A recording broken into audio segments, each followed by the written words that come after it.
Hey everyone, welcome back to my YouTube channel. Today I'm gonna show you how to create this effect in Adobe Photoshop.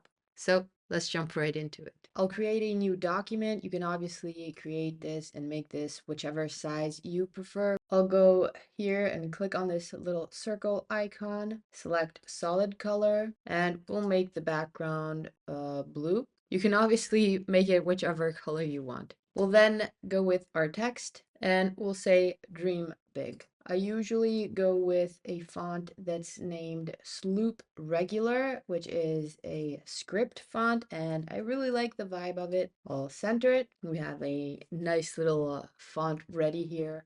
We're gonna click here and reduce the fill to 0%. And then we're going to double click on our text layer. And this is where the fun begins. We're going to add a bevel and emboss effect. And we're adding a really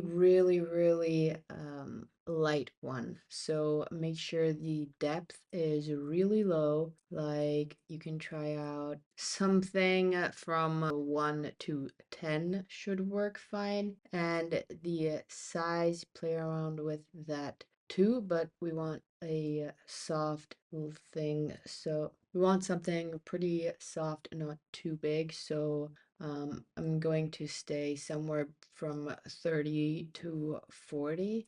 You can also soften soften it if you like, but I'm gonna leave the soften at 0. You can change the angle of the light, and that'll change where the light is and where the shading is. But I'm gonna go somewhere on something around this angle and make sure that the use global light is checked on. And I'll adjust the highlight opacity to 50% and 50% as well for the shadow. Highlight is going to be set to screen, shadow is going to be set to multiply.